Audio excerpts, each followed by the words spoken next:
La sala de las cicatrices. La cúpula didáctica Sigma parecía un planeta cortado por la mitad y vaciado por dentro. Su piel de cerámica viva latía con un pulso tenue, como si respirara.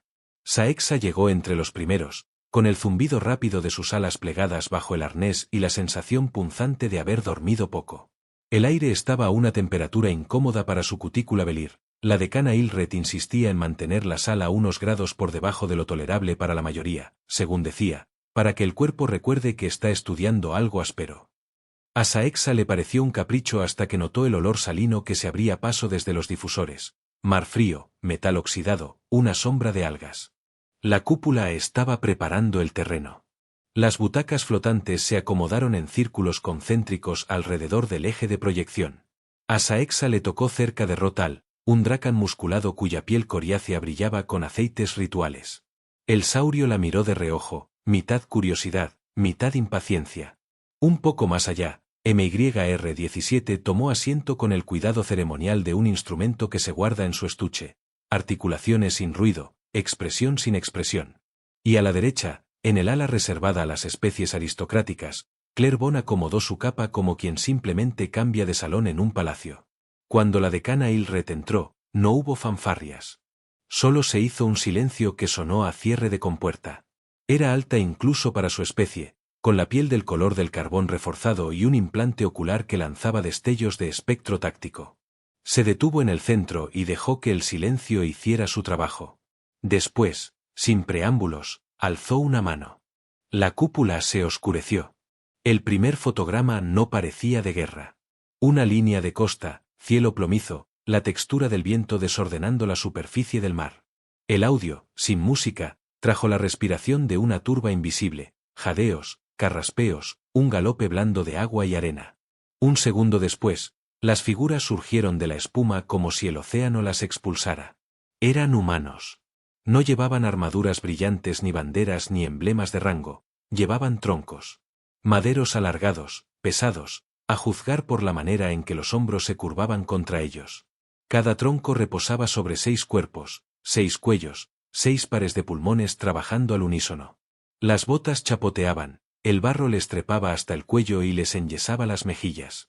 Tenían la cara pintada de frío. Saexa sintió que el olor a sal se hacía real, que el agua le picaba el borde de los espiráculos aunque sabía que era un truco sensorial. Visualizó, sin querer, el peso, madera saturada, más densa por el agua, la compresión de tendones en la clavícula, la línea roja invisible que dejaba el tronco al hundirse en carne. Uno de los humanos resbaló.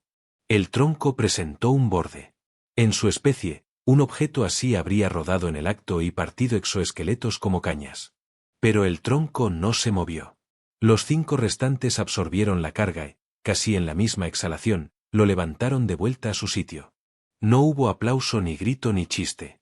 Solo siguieron avanzando. El modulador de la cúpula tradujo una voz áspera, apenas un hilo que cruzaba el vendaval. «Sigue». Era la instructora humana al mando, una sombra en la orilla, un abrigo impermeable batido por la lluvia. No explicó tácticas, no ofreció motivación. Dijo la palabra como quien cierra un circuito. Y los humanos siguieron.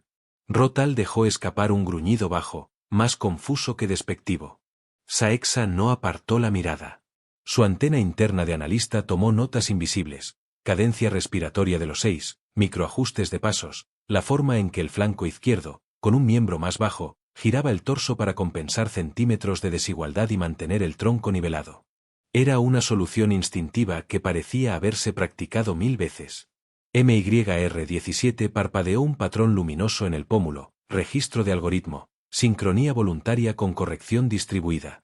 El clip cambió y los troncos se convirtieron en arena húmeda bajo el peso de cuerpos que reptaban. Brazos, codos, rodillas. La cámara llevó el horizonte a la altura del barro. El mar seguía golpeando, como un reloj empeñado en recordar que el tiempo hacía lo suyo. Más rápido es peor, tradujo la cúpula la voz de la instructora. Suave es rápido. Los humanos obedecían a esa lógica contraintuitiva, movimientos cortos, redondeados, sin espasmos. Se deslizaban como lo haría una criatura que ha vivido en túneles. Saexa, que siempre había despreciado la arena mojada por su capacidad de pegarse a todo, tuvo que admitir que había una belleza tosca en la coordinación. En el asiento de atrás, alguien abandonó la proyección. La cúpula registró el permiso de salida con un destello tenue cerca de la puerta. Después otro. Cuando uno de los humanos cayó de rodillas en la orilla y vomitó agua y bilis, un cadete de piel traslúcida se levantó con un sonido de cristales golpeando y se marchó sin recoger sus notas. La decana Ilred no comentó las deserciones. Se limitó a observar, con la barbilla apoyada en un puño, como si quisiera recordar cada detalle para otro día. El archivo cambió de escena, ahora una piscina de azul químico más cruel que el mar. Los humanos se lanzaron al agua con botas, uniforme, una mochila que asomaba peso y promesas del fondo. Debajo, los difusores inyectaron el olor del cloro como un latigazo. Saexa se frotó el esternón, su especie respiraba peor con esos químicos. Vio a un humano perder el cordón del cinturón y hundirse una línea más. Su compañero le apretó una muñeca y no lo soltó hasta que ambos emergieron. La voz tradujo otro término, semana del infierno. La sala murmuró. Rotal torció el hocico. Lo que siguió no se parecía a ninguna ceremonia de guerra que Saexa hubiera estudiado en los archivos académicos de la Confederación. No había enemigos en pantalla. No había victorias que se midieran en banderas arrancadas o ciudades arrasadas. Lo que había era un acoso insistente al límite. Cargar, arrastrar, respirar, aguantar, coordinar. Cuando uno flaqueaba, los otros no celebraban su superioridad, lo envolvían con su ritmo hasta que volvía a estar a tiempo. Si alguien caía de rodillas, un par de manos lo levantaba y lo devolvía al compás. La violencia aquí no era contra otros. Era contra el propio cuerpo y la propia voluntad. Saexa comprendió por qué Ilred había bajado la temperatura. El audio cambió y una voz nueva entró en el canal de traducción. Más clara, menos áspera, pero con ese estilo humano de no perder tiempo. La cúpula proyectó un icono mínimo en un lateral, Instructora Morales, enlace remoto. Su aparición no interrumpió las imágenes, se sobrepuso como una capa de significado. La voz dijo que no era una película de reclutamiento. Dijo que lo que se veía era la parte más aburrida del proceso, la más honesta. Aprender a moverse lento cuando la mente grita rápido, porque la prisa hace ruido y el ruido en guerra mata. Dijo que si la cámara olía a cloro y arena, era a propósito, para que el aprendizaje no se quedara en ideas.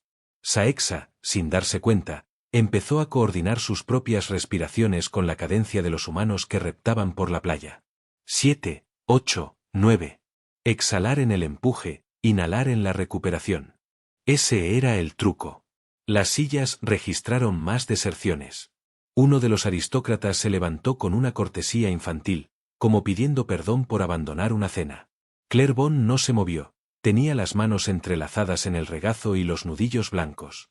MYR-17 elevó una mano, pidiendo aclaración. La cúpula, obediente, proyectó sobre su asiento un campo de datos: temperatura, distancia recorrida, peso de los troncos, densidad de la arena, tiempos. El sintético ajustó su cálculo de fatiga compartida y, sin emitir sonido, iluminó una palabra en su pecho: anomalía. La anomalía era clara si uno había visto suficientes guerras. Saexa había empezado esa formación con una idea ordenada: la resiliencia era un recurso que se gastaba. En los humanos, sin embargo, algo ocurría cuando el recurso se agotaba. Como si el agotamiento creara una cualidad secundaria. Cuando cada músculo gritaba, cuando el frío hacía la voz un hilo quebrado, cuando los dedos ya no sabían agarrar, entonces aparecía un tipo de decisión que no era adrenalina ni terquedad ciega. Era otra cosa. El tronco no caía. La brazada no perdía el compás. El eslabón flojo no rompía la cadena, porque los demás apretaban más fuerte sin discutirlo. La decana Ilred interrumpió por primera vez. No habló a los alumnos, habló a la cúpula. Pidió que rebobinara despacio un segmento, que parara en 3 fotogramas. En el primero, un humano del extremo izquierdo parecía a punto de desfallecer. En el segundo, el hombro del tercero se adelantaba a la altura del tronco unos milímetros. En el tercero, el conjunto había rotado lo suficiente para que el peso se redistribuyera sin que nadie hiciera un gesto dramático. Ilred dejó ese tercer fotograma un segundo más en pantalla. Esto, dijo por fin, y no dijo nada más. No hacía falta. Rotal se removió. Saexa lo entendió. Todo en el ADN cultural de un Drakan pedía gesta, duelo frontal, sangre en las garras. Esto en cambio era humildad repetida a golpes hasta volverse costumbre. MYR17, con su lectura sin romance, parecía intrigado. Clairbon tomó nota con lentitud, como quien prepara un argumento futuro. Saexa tragó saliva. Notó un dolor pequeño en su clavícula, un dolor fantasma donde el tronco humano había dejado una línea roja en carne ajena. La sesión siguió con otra escena, ejercicios de inmersión y desorientación. Los humanos, con las manos atadas, entraban a la piscina y tenían que controlar respiración y flotabilidad. Alguien entró en pánico. No se cortó la escena. La cúpula obligó a ver el temblor, la garganta buscando aire, el ojo vuelto blanco. Saexa se agarró a los apoyabrazos. Morales explicó, sin disculpa, que el pánico se entrenaba también, como se entrena a un músculo buscando su límite sin reventarlo. Dijo que la gentileza aquí no era indulgencia, sino rigor que se niega a abandonar a quien se descompone, porque en combate abandonar a uno es invitar a la muerte a dos. La sala se partió en susurros. Barbarie, silbó alguien. Religión del sufrimiento, dijo otro. Saexa no dijo nada. Había esperado brutalidad, y la había encontrado, no había esperado esta especie de ternura. No la ternura dulce de las guarderías, sino la del mecánico que coloca un perno en su sitio y lo aprieta con el torque exacto, porque sabe que un perno flojo en una máquina a altas revoluciones es una sentencia. Un bloque de texto apareció flotando en el aire, apenas un título, Semana del Infierno. A su lado, un cronómetro, 120 horas. Saexa calculó, 5 noches con sueño fragmentado, calor y frío alternando, agua como herramienta de desgaste, voces que no suben el tono pero tampoco lo bajan. La mitad de la sala inspiró a la vez, un sonido único. La decana Ilred dejó que el clip corriera hasta el momento en que uno de los equipos, empapado, se alineaba frente a la instructora. Estaban de pie, apenas. La lluvia oblicua dibujaba diagonales en las mejillas. No había aplauso. La instructora humana se limitó a decir una frase breve, sin adjetivos. La cúpula la tradujo con obediencia. Terminada la frase, nadie sonrió. Se dieron la vuelta y volvieron a levantar sus mochilas. El entrenamiento no premiaba con descanso, premiaba con la posibilidad de continuar. Para entonces, las deserciones habían llegado a una decena. Ilred rebobinó al principio y colocó 2 escenas en paralelo, el arrastre en barro y una operación de rescate real en un barrio inundado de una ciudad ajena. El montaje sincronizó los gestos, manos que agarran, tirones medidos, evitar golpes en partes blandas, girar el cuerpo para absorber impacto en el costado más fuerte. Los humanos del vídeo de entrenamiento no estaban aprendiendo algo distinto de la guerra. Estaban aprendiendo a moverse del único modo que los mantenía vivos en ella. La voz de Morales interrumpió con claridad. El objetivo del archivo, dijo, no era convencer a nadie de imitar a los humanos. Era enseñar a medir una cosa que no se podía fabricar con tecnología, la decisión de no ceder cuando ceder parece razonable. Dijo que la tecnología salvaba vidas hasta que se mojaba, se rompía o se quedaba sin energía. La disciplina, en cambio, sobrevivía a la humedad y al barro. Rotal hizo un sonido que en su especie podía ser aprobación o disgusto. Clairbon alzó la mano para pedir el turno y la cúpula le concedió la palabra. Su voz entró filtrada, con reverberación mínima. Dijo que aquello era teología disfrazada de pedagogía. Dijo que su pueblo había ganado guerras con honor frontal, sin estos ritos de autotortura. Dijo que no veía la ventaja táctica en enseñar a sufrir. Ilred lo escuchó con los ojos entornados, no como quien lo reprende sino como quien apunta un vector. No respondió. En su lugar, Morales pidió que pasaran otro archivo. La pantalla se llenó de humo denso y luces ámbar. No era entrenamiento. Saexa reconoció el patrón térmico de munición activa. Una calle estrecha, paredes con impactos viejos y nuevos. Humanos moviéndose en equipos de 4, cubriéndose con su propio volumen, rotando la vanguardia cada 30 segundos para evitar que el temblor de los antebrazos degradara la puntería. El audio captó una frase de aliento breve, apenas un hilo entre el estruendo, que la cúpula repitió, más lento es suave, suave es rápido. Saexa vio cómo ese mantre convertía el caos en una secuencia de gestos poco espectaculares que, sumados, sacaban a un herido de una zona de muerte como quien saca un tronco del río sin agitar la corriente. Alguien, 2 filas arriba, Vomitó en silencio en una bolsa absorbente. La cúpula retiró el olor con pudor. Ilred hizo un gesto que no buscaba humillar a nadie, se limitó a pedir a los asistentes que acompañaran al cadete fuera. La sala se reajustó.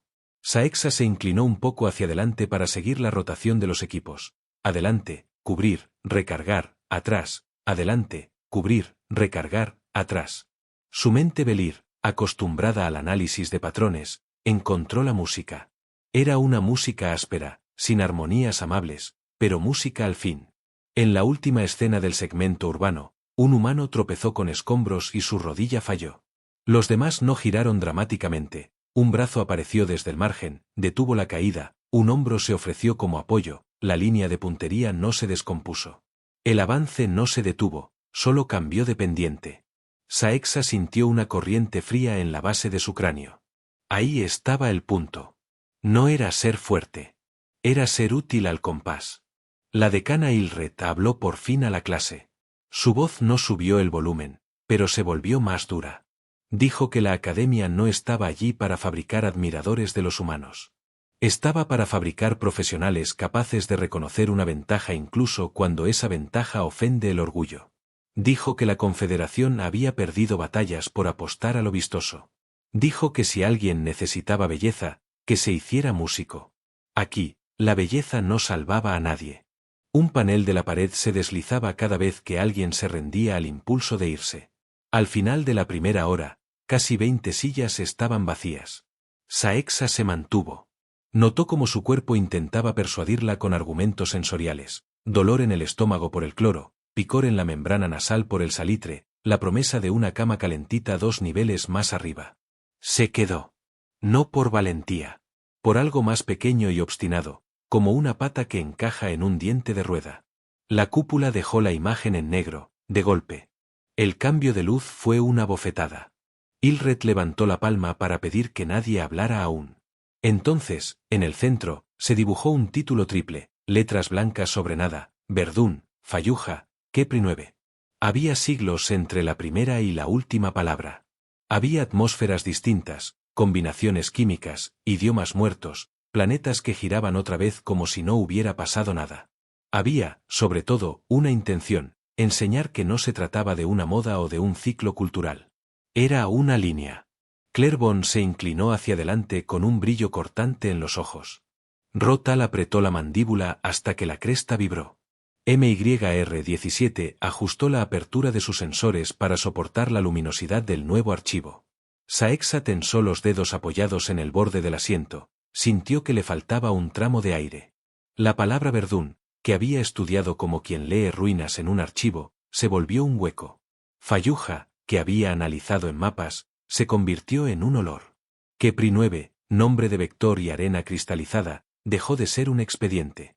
La voz de Morales quebró el silencio para situar la lección, entrenamiento, historia, combate. Dijo que en la siguiente secuencia la cúpula no retiraría algunas partes, porque había que entender lo que la disciplina buscaba amortiguar.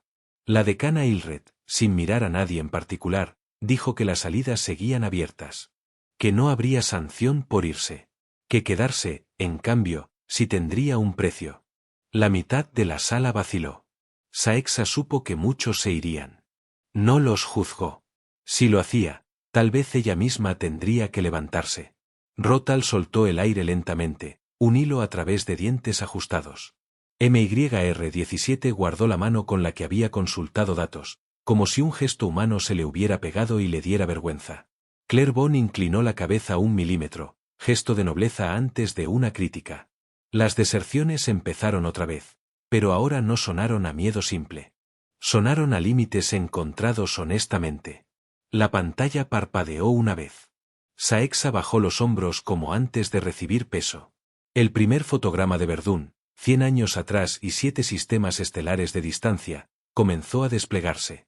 La cúpula dimitió de la amabilidad. El mar, el barro, el cloro se retiraron como actores que han cumplido su parte para dejar espacio a otra clase de frío. El capítulo terminó con ese fotograma congelado, blanco sobre negro, y con la sala cortada justo por la mitad entre los que se levantaban y los que afianzaban los pies. Saexa no se movió. No tenía tronco sobre los hombros ni agua en la garganta, pero la palabra que había atravesado la playa volvió a cruzarle la mente con la misma sequedad metálica. Sigue. El archivo Sigma.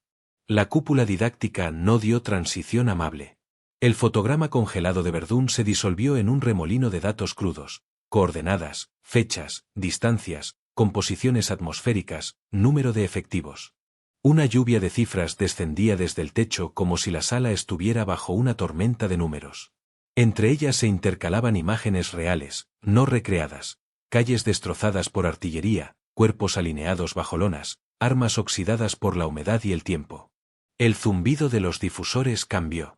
La brisa salina de la semana del infierno fue sustituida por el hedor metálico de sangre seca y pólvora antigua. No era un olor intenso, pero suficiente para que la mente de cualquier cadete llenara los huecos. Saexa sintió como su estómago se contraía. No por el asco, sino por la extraña solemnidad que acompañaba a la escena, hombres y mujeres de un siglo muerto avanzando en una niebla amarillenta, cubiertos de barro, con las miradas fijas en un horizonte que nadie podía ver.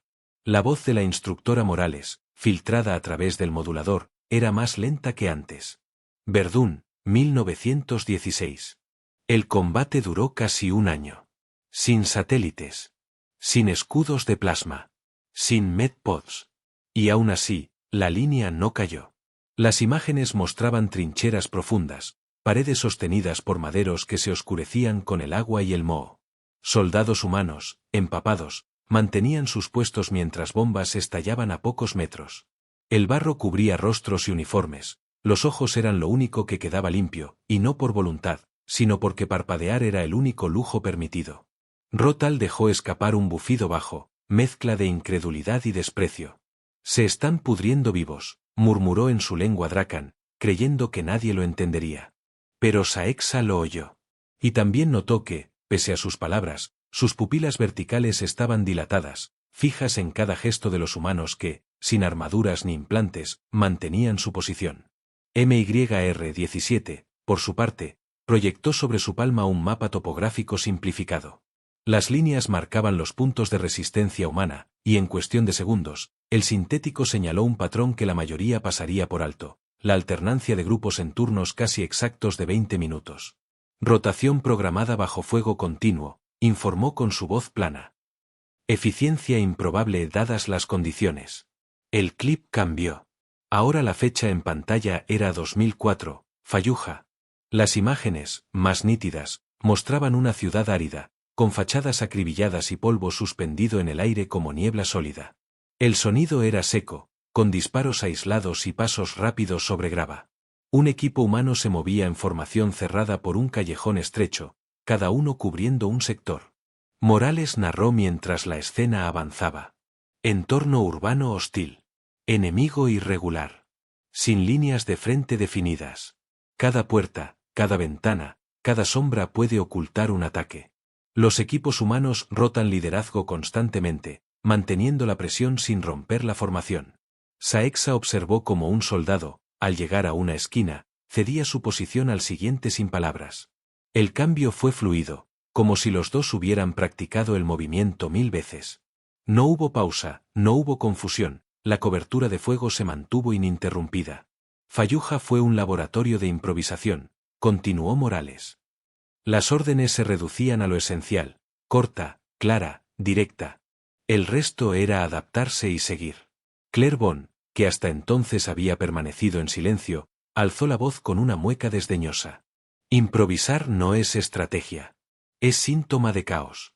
Ilred giró la cabeza lentamente hacia él. Improvisar y sobrevivir durante meses en un laberinto enemigo no es caos, cadete Bond. Es competencia.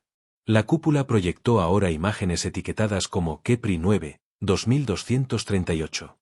Este escenario ya pertenecía a la era interestelar, un desierto de cristales rotos, cielos teñidos por la radiación y estructuras derrumbadas bajo la gravedad reducida del planeta.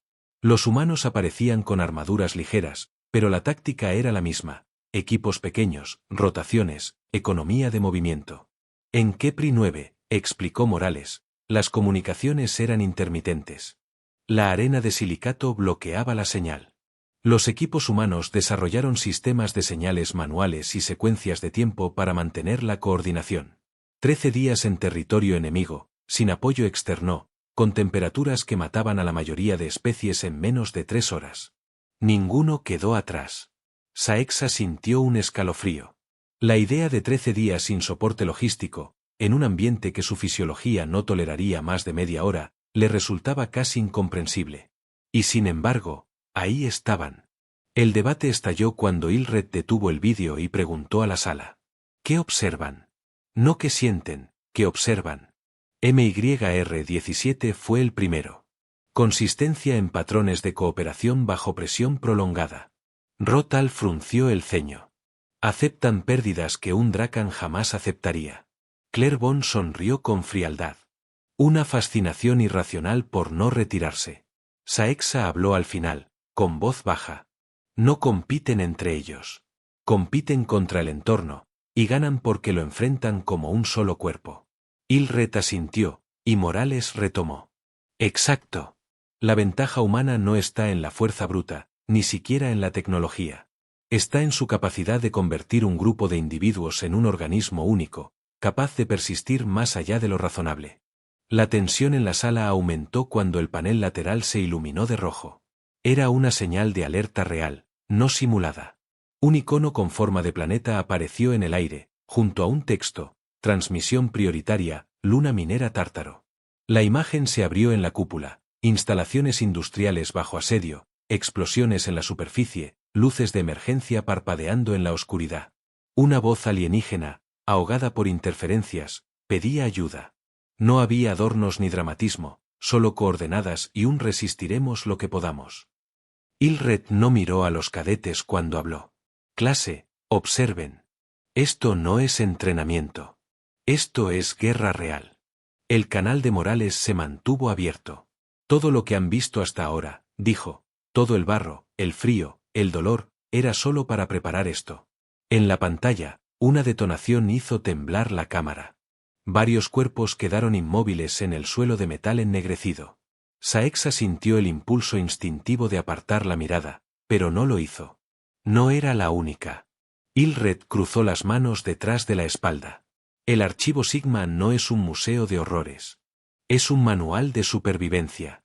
Y a partir de ahora, cada uno decidirá si lo aplica o si se convierte en otra imagen de archivo. En ese momento, un mapa táctico se desplegó sobre la sala, mostrando rutas de inserción, zonas seguras y puntos críticos en Tártaro. Y sin dar tiempo a comentarios, la cúpula cambió de ambiente, el olor metálico se intensificó, el aire se volvió más denso, y las luces simularon el parpadeo de un generador en agonía. Morales pronunció la última frase antes de que todo se oscureciera. Clase, bienvenidos a la lección que no estaba en el programa. La sala entera quedó en silencio, sabiendo que la próxima proyección no sería historia, sino una misión que tal vez ninguno olvidaría. Lección de barro y sal. Simulación. La cúpula se apagó, pero el mundo no se volvió oscuro. En lugar de la penumbra habitual de transición, un resplandor grisáceo emergió del suelo como niebla sólida. Saexa parpadeó, sus ojos compuestos necesitaron unos segundos para adaptarse a la luz difusa que parecía venir de todas partes y de ninguna. El olor fue lo primero que notó, sal húmeda, madera hinchada por el agua, un fondo agrio de sudor rancio. El piso de la sala ya no era cerámica lisa. Bajo sus pies había arena fría, húmeda hasta el punto de pegarse a las articulaciones. Cada paso hundía unos centímetros, obligando a los músculos a trabajar más de lo necesario. Al frente, un muro holográfico mostraba una línea de costa con oleaje constante. No era proyección plana, el agua se deslizaba y retrocedía hasta salpicarles las piernas. Simulación física, protocolo BUD/S adaptado, anunció la voz neutra del sistema. Duración, 90 minutos. Equipamiento, peso compartido. Objetivo, completar circuito sin pérdida de equipo. De las paredes emergieron 6 troncos húmedos, idénticos a los del archivo de entrenamiento humano. No eran réplicas ligeras, el sistema había calculado la densidad y el peso exactos. Saexa se acercó a uno, la madera chorreaba, y al tocarla sintió como el agua fría le entumecía los dedos. Equipos de 6. Ordenó Ilred. Ustedes eligen. Rotal fue directo hacia uno de los troncos, reclamando liderazgo con su mera presencia. Saexa dudó, pero acabó en el mismo grupo junto a MYR-17, 2 cadetes felínidos y un anfibio de piel moteada. La mezcla no inspiraba confianza, ninguno, salvo Rotal, parecía físicamente preparado para la carga. Al hombro, gruñó el Drakan. A la cuenta de 3. Levantaron. El peso golpeó como un mazazo. Saexa sintió la presión clavarse en la base del cuello, exactamente como lo había imaginado al ver los vídeos. La madera resbalaba, el agua goteaba sobre su hombro y bajaba por la espalda. Avancen, indicó la voz del sistema. El circuito comenzó con un tramo de arena seca, engañosamente fácil. Pero pronto llegó la primera prueba, una zanja inundada con agua helada. Debían cruzarla sin soltar el tronco, manteniendo la altura para que no tocara el agua. Los felínidos perdieron el equilibrio y Rotal soltó un rugido de frustración. «Coordinen los pasos», gritó Saexa, recordando la cadencia humana. 1-2, 1-2. Intentaron seguir el ritmo. La zanja terminó, pero el esfuerzo había desgastado a todos. MYR-17 procesaba datos en tiempo real, ajustando microinstrucciones. Ángulo de carga, 7 grados hacia el lado de Saexa. Compensará la fuerza del viento. El tramo siguiente era peor, arrastre por barro. Tenían que colocarse boca abajo y avanzar con el tronco sobre la espalda, empujándolo con el movimiento de codos y rodillas. El barro se metía en cada rendija de sus uniformes, pegando las extremidades. Rotal, acostumbrado a la fuerza bruta, trató de avanzar más rápido, pero el tronco se inclinó y casi cayó sobre el anfibio. «Detente», escupió Saexa.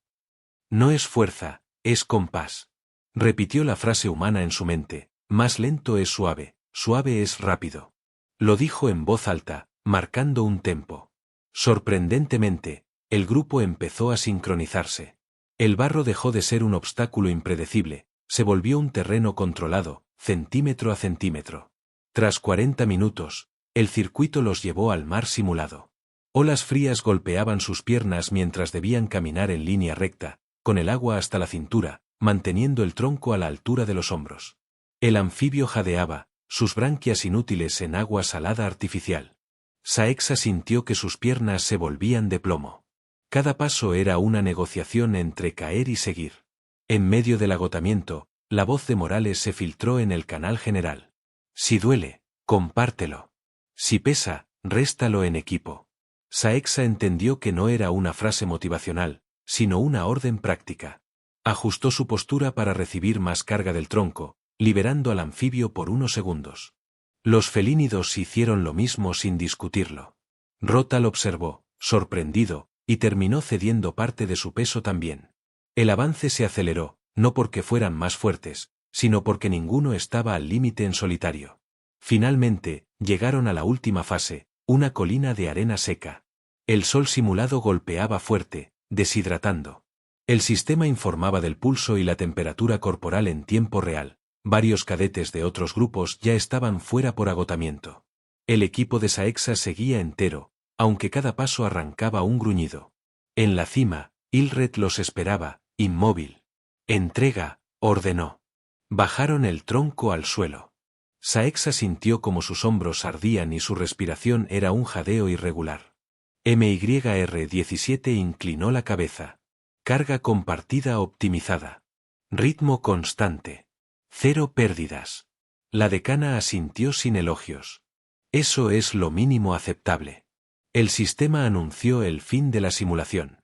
Los troncos se disolvieron, el mar desapareció y la arena volvió a ser el piso cerámico de la cúpula. Los músculos de Saexa, sin embargo, seguían sintiendo el peso. Morales habló una última vez. Lo que han sentido no es ni la mitad de lo que los humanos soportan durante días. Y aún así, han visto que no es imposible. La clave está en lo que hicieron en la zanja y en el mar, ajustarse al otro, no al ego. Saexa miró a Rotal. El Drakan no dijo nada, pero su expresión había cambiado, ya no era solo orgullo, sino una especie de respeto incómodo. Ilred proyectó un mapa táctico de la luna Tártaro. «Necesitamos voluntarios para un módulo avanzado, operación de rescate. No es obligatorio». Antes de que Saexa pudiera pensarlo, su mano se levantó sola. Rotal la siguió. MYR-17 no dudó. 3 manos en alto. Otros cadetes los miraron como si hubieran perdido la razón. Claire Bond habló desde su asiento, con voz gélida. Es una locura. No pienso unirme a este suicidio. Saexa no lo miró. La cúpula ya proyectaba las coordenadas del punto de inserción. En su interior, sabía que la simulación había sido solo un anticipo. El barro y la sal habían enseñado la primera lección, que el dolor se divide y la carga se reparte, si decides quedarte bajo el tronco. El motín de los cobardes. La luz de la cúpula se había estabilizado en un tono ámbar tenue, pero el ambiente estaba todo menos tranquilo. Los voluntarios para la operación en Tártaro se encontraban reunidos en la sección central, revisando sus asignaciones y equipamiento preliminar. Saexa permanecía de pie, repasando mentalmente la secuencia de pasos que habían aprendido en la simulación: ritmo, relevos, distribución de carga.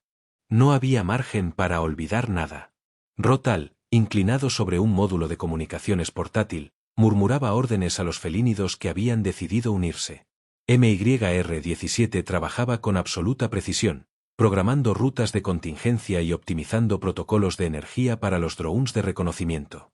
La misión, aunque presentada como módulo avanzado, tenía todos los elementos de una operación real de alto riesgo: inserción en un punto caliente, rescate de personal atrapado y evacuación bajo hostigamiento enemigo.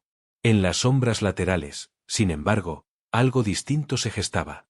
Claire Bond, con su porte aristocrático y su capa de tejido refractivo, se movía entre los cadetes que no habían levantado la mano. Su voz era baja pero insistente, una cuchilla envolta en terciopelo. Esto no es una lección, susurraba a un grupo de 3. Es un juego de poder de Ilred. ¿Quién pone a cadetes en zona de combate real? Humanos, claro, su manera de hacer las cosas. Nos arrastran a su barbarie para sentirnos como ellos. Uno de los oyentes, un reptiloide joven, tragó saliva y desvió la mirada. Claire aprovechó el titubeo. Si la mitad de nosotros nos negamos, no podrán obligarnos. Y si el sistema casualmente demuestra que esta misión es inviable, se cancelará. Las palabras casualmente e inviable no eran inocentes. Claire había pasado días estudiando el sistema de simulación de la cúpula y conocía la cadena de seguridad. Bastaba una alteración en los datos de resistencia de las compuertas de evacuación o en los tiempos de respuesta de los drones para que la predicción de baja se disparara. Un algoritmo preventivo suspendería la misión sin que Ilred pudiera acusar a nadie directamente. Saexa no habría sabido nada si no fuera por MYR-17. El sintético, que monitorizaba las comunicaciones internas por defecto, detectó un patrón de transmisión irregular. Se acercó a ella sin preámbulos. Interferencia en el canal Sigma 7. Fuente, submódulo de logística. Usuario probable, Claire Bond. Contenido, alteración de datos críticos. Lavelir sintió un escalofrío en sus placas dorsales. No se trataba solo de miedo, era la certeza de que ese tipo de sabotaje podía costar vidas. Sin pensarlo, se dirigió hacia el aristócrata. Claire la vio venir y, por un instante, su expresión fue de sorpresa genuina. Después, recuperó la máscara de superioridad. Sí. ¿Puedo ayudarte, cadete? Saexa no le dio tiempo a improvisar.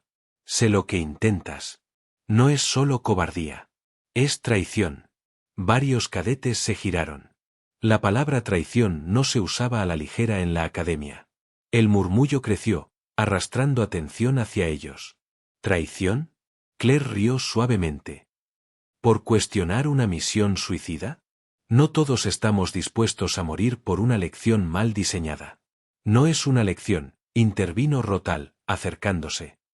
Es una oportunidad para demostrar que lo que vimos en la cúpula no son solo imágenes bonitas. Claire giró hacia él con desdén.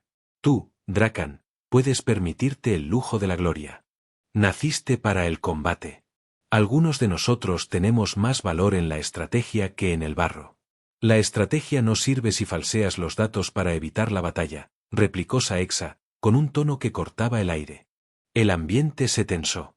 MYR-17 proyectó en el aire un holograma con los registros que había interceptado, líneas de código alteradas, parámetros modificados, y la identificación digital de Claire Bond. No era prueba circunstancial, era evidencia directa. Ilred apareció en ese momento, atraída por el ruido. Sus ojos recorrieron la escena con calma, pero había una corriente eléctrica en su voz cuando habló. Claire Bond, preséntese en el módulo de control. Ahora. Decana, yo, empezó Claire, pero la mirada de Ilred lo congeló. Ahora, repitió. El aristócrata se retiró, seguido por 2 asistentes de seguridad. No lo expulsaron, pero el gesto de Ilred fue claro, no tendría voz en la misión. Cuando se fue, la decana se volvió hacia el resto. Las salidas siguen abiertas para quien no quiera continuar. Nadie será forzado. Pero quien se quede, su mirada se endureció, tendrá que estar dispuesto a sostener el peso, incluso cuando el agua esté helada y el enemigo esté a metros. Nadie se movió. Algunos por orgullo, otros por vergüenza, y unos cuantos, como Saexa, porque ya no podían imaginarse marchándose. La cúpula volvió a proyectar el mapa de Tártaro, ahora en 3 dimensiones y con rutas marcadas en rojo y verde. Morales apareció en un recuadro lateral, con el uniforme de campaña y el casco bajo el brazo. Cadetes, este es el plan, dijo. Inserción por descenso atmosférico rápido, avance en relevos hasta el complejo principal, extracción de heridos y retorno por el mismo vector. 45 minutos en zona hostil. Saexa sintió la presión en el estómago, la misma que en la simulación antes de levantar el tronco. La diferencia era que ahora no había una voz sintética para decirles que podían detenerse. Embarque en 5 minutos, anunció Ilred. Mientras caminaban hacia el hangar, Saexa notó que Rotal se acercaba a su paso. ¿Listo para levantar otro tronco?, preguntó él, con media sonrisa. Ella respondió sin mirarlo. Esta vez, no es madera lo que cargamos. Las compuertas del hangar se abrieron, revelando la nave de transporte lista para despegar. Afuera, el cielo de la academia se había teñido con las luces rojas de alerta. Tártaro esperaba, y no pensaba darles la bienvenida. Operación Tío Muerte. El hangar vibraba con un rugido grave, como si un animal gigantesco respirara bajo el suelo. La nave de transporte, una lanzadera clase Cormorán adaptada para descensos atmosféricos rápidos, flotaba a medio metro de la plataforma, sus motores calentando el aire hasta volverlo ondulante. El olor a combustible sintético y metal recalentado se mezclaba con el de la sal residual que aún impregnaba la piel y uniformes de los cadetes tras la simulación. Saexa ajustó el arnés de su asiento mientras la compuerta trasera se cerraba con un golpe sordo. Frente a ella, Rotal ocupaba un asiento lateral, su silueta masiva recortada contra las luces de emergencia. MYR-17 permanecía inmóvil, conectado a un panel auxiliar, descargando en tiempo real los mapas actualizados de la luna Tártaro. La voz de Morales llegó por el canal interno, clara y sin adornos. Recordatorio, no vamos a demostrar valentía, vamos a traer a nuestra gente de vuelta. Quien se separe del equipo, muere. Quien pierda el compás, muere. El resto son detalles. La lanzadera se sacudió cuando los anclajes se liberaron. El descenso comenzó con una aceleración brutal, pegando a los cadetes contra los respaldos. A través de las ventanillas laterales, Saexa vio cómo el cielo de la academia se transformaba en un túnel de nubes negras. Después, solo estrellas y la curvatura grisácea de Tártaro creciendo a toda velocidad. El impacto con la atmósfera fue un golpe invisible que hizo vibrar cada hueso.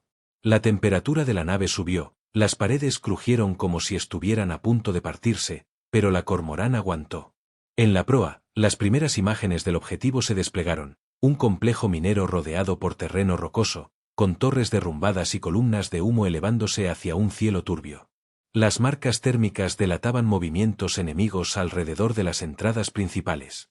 Vector de inserción, 300 metros al norte del complejo, informó MYR-17. Terreno irregular, múltiples coberturas. Morales. Equipo Alfa, carga pesada. Equipo Beta, cobertura. Relevos cada 40 segundos. Y recuerden, lento es suave, suave es rápido. La nave aterrizó con violencia controlada. La compuerta se abrió y el aire de Tártaro entró como un puñetazo, seco, con un olor ácido que raspaba la garganta. No hubo tiempo para acostumbrarse. Saexa sintió el peso del primer módulo de barrera en sus manos, junto a otros 5 cadetes. No era un tronco de madera, pero pesaba lo suficiente para despertar el recuerdo de la simulación. ¡Al hombro!, gritó Rotal. Avanzaron en línea, cubiertos por el fuego de supresión del equipo Beta. Los disparos enemigos chisporroteaban contra las rocas, levantando fragmentos afilados. Saexa mantenía el compás, 1-2, 1-2. No miraba a los lados, solo escuchaba las respiraciones a su alrededor y el crujido de las botas sobre la grava. Llegaron al primer punto y dejaron caer la barrera en posición. El equipo rotó sin pausas, los portadores se convirtieron en cobertura, y los tiradores tomaron el siguiente módulo para cargarlo. MYR-17, a su lado, marcaba el tiempo exacto para la rotación con una señal luminosa en su visor. Un grito cortó el aire. Un cadete felínido había quedado atrapado bajo un derrumbe parcial cerca de la entrada lateral. Sin pensarlo, Rotal rompió la formación y se lanzó hacia él. Saexa y MYR-17 lo siguieron, cubriéndose mutuamente mientras atravesaban un pasillo de fuego cruzado. El felínido estaba consciente pero atrapado por una viga metálica. Saexa reconoció el tipo, aleación ligera, pero reforzada. Con el peso distribuido, podrían levantarla. Relevos de hombro, como en la playa. Ordenó. Rotal tomó el primer turno, soportando la carga mientras Saexa y MYR-17 deslizaban al herido fuera. Luego cambiaron, cada uno recibiendo el peso solo unos segundos antes de pasarlo al siguiente. La maniobra, idéntica a la vista en las proyecciones de Fallujah, funcionó. El felínido se incorporó, tambaleante pero vivo. Atrás, cobertura, dijo Saexa, y los tres regresaron a la formación. El avance continuó, metro a metro. Cada rotación era precisa, cada módulo colocado, un pequeño muro entre ellos y el enemigo. Los Kar, incapaces de comprender la lógica de esa progresión lenta y constante, empezaron a retroceder. En la distancia, un rugido mecánico anunció la llegada de refuerzos enemigos. Un transporte blindado descendía en espiral, acompañado por drones de ataque. Morales, desde su canal, no elevó el tono ni un ápice. 6 minutos. Resistan 6 minutos. El tiempo se volvió una sustancia espesa. Las ráfagas se alternaban con los relevos, y Saexa sentía como sus músculos gritaban en cada carga. Pero la cadencia mantenía al equipo unido, y cada vez que uno flaqueaba, otro ajustaba el paso para compensar. En el minuto 4, un dron enemigo atravesó la línea y capturó a 2 cadetes cerca de la torre oeste. Saexa y Rotal se miraron, no hicieron falta palabras. Tomaron un módulo ligero como si fuera un ariete y lo usaron para cubrir su avance. Copiaron la maniobra humana que habían estudiado: empuje corto, cobertura cruzada, retirada con el objetivo protegido. En menos de 30 segundos, los 2 prisioneros estaban de vuelta. El blindado Kar, acosado por fuego coordinado y obstaculizado por las barreras, no logró romper la línea. Cuando el cronómetro marcó el minuto 6, un nuevo destello apareció en el cielo, cápsulas de inserción cayendo a toda velocidad. Morales. Contacto humano en 3, 2, 1. La primera cápsula impactó a 50 metros de la posición de Saexa. De su interior emergieron figuras en armaduras ligeras, moviéndose con la misma cadencia que ella había visto en la cúpula. No gritaban, no vacilaban, avanzaban como una máquina de carne y voluntad. Saexa, jadeante y con las manos temblando, sonrió por primera vez desde que empezó el descenso. No era el final de la misión, pero la llegada de los humanos significaba que ya no estaban solos bajo el tronco. Graduación bajo fuego. El impacto de las cápsulas humanas aún reverberaba en el suelo cuando las compuertas se abrieron y los marines salieron en formación cerrada. Eran 6, con armaduras ligeras de color mate, cascos sin adornos y visores oscuros. Se movían como un solo organismo, cada gesto calculado, cada transición fluida. No hubo presentación ni saludo, simplemente se integraron en la línea de defensa, como si siempre hubieran estado allí. Saexa, cubierta de polvo y sudor, observó como uno de ellos, alto, con el uniforme marcado por cicatrices térmicas, se colocaba a su lado y descargaba un módulo de barrera con una facilidad que parecía imposible. Lo encajó en su sitio con un golpe seco y se movió al siguiente punto antes de que ella pudiera decir algo. El aire alrededor de los humanos era distinto, no era velocidad pura, sino una calma peligrosa, como si ya hubieran peleado en 100 batallas iguales y supieran que sobrevivirían a esta también. Morales apareció entonces, no como una proyección, sino en carne y hueso, descendiendo de la última cápsula. Llevaba un fusil de cañón corto y el mismo impermeable oscuro que había visto en los vídeos de la Semana del Infierno. Sus botas se hundieron en la grava de Tártaro como si pisara una playa conocida. Sin perder el paso, se acercó a Ilred, que coordinaba la defensa desde una plataforma improvisada. Llegaron rápido, dijo Ilred. Porque ustedes aguantaron, respondió Morales, sin levantar la voz. Si hubieran cedido, no habría nada que rescatar. El enemigo, sorprendido por la llegada de refuerzos humanos, redobló el ataque. Los drones de asalto zumbaban en enjambres, intentando flanquear la línea, mientras el blindado Kar maniobraba para abrir un corredor hacia el complejo. Morales recorrió la formación, evaluando posiciones y ordenando ajustes mínimos. Un desplazamiento de medio metro, un cambio en el ángulo de fuego, un relevo adelantado. Pequeñas correcciones que, juntas, convirtieron la defensa en una muralla viva. Saexa se encontró luchando codo a codo con un humano joven cuyo casco mostraba un pequeño emblema azul descolorido. No hablaban, pero él marcaba el ritmo con movimientos de mano, y ella lo seguía sin esfuerzo. Cuando el blindado disparó su cañón principal, ambos se tiraron al suelo al unísono y rodaron hacia posiciones opuestas, volviendo a la formación antes de que la metralla tocara el aire. En el ala este, Rotal lideraba un contraataque. Inspirado por las maniobras que había aprendido, dirigía a 3 cadetes y 2 marines en una secuencia de avance y cobertura perfecta. MYR-17, en el centro de la línea, controlaba el flujo de relevos como un metrónomo, asegurándose de que ningún punto quedara débil más de 3 segundos. El blindado, presionado desde varios ángulos, intentó retroceder. Fue entonces cuando Morales ordenó el avance final. La línea entera se movió hacia adelante como una ola que no rompe, empujando a los Kar hacia terreno abierto. Los marines tomaban la delantera en cada avance, y los cadetes, ya sincronizados con el método, ocupaban sus puestos sin perder un compás. La retirada enemiga no fue caótica, fue rápida, pero sin intención de volver. Los últimos drones se dispersaron hacia el cielo oscuro, y el blindado, cubierto por una nube de polvo, desapareció más allá de las formaciones rocosas. El silencio que siguió no fue completo. El complejo minero aún crujía con el sonido de estructuras debilitadas y el zumbido lejano de sistemas de emergencia. Sin embargo, el combate había terminado. Morales se plantó en el centro de la línea y miró a los cadetes, uno por uno. Esto, dijo, señalando el terreno marcado por las barreras, las huellas y la sangre, no es entrenamiento. Es lo que pasa cuando la disciplina aguanta más que el miedo.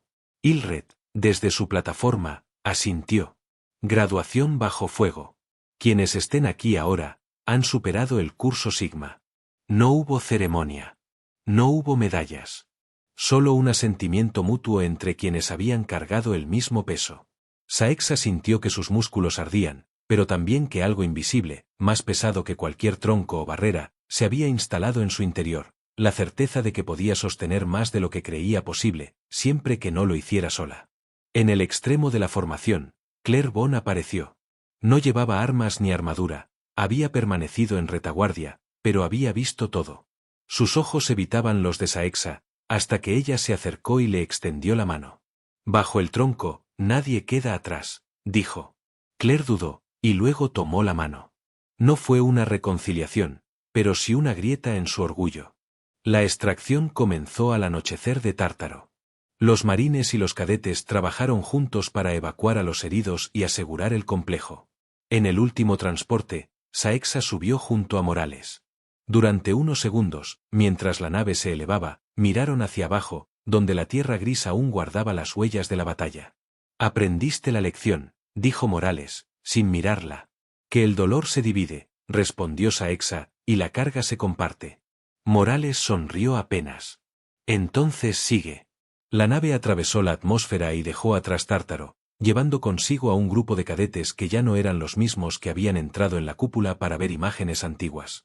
Ahora, las cicatrices no estaban en las pantallas, estaban en ellos.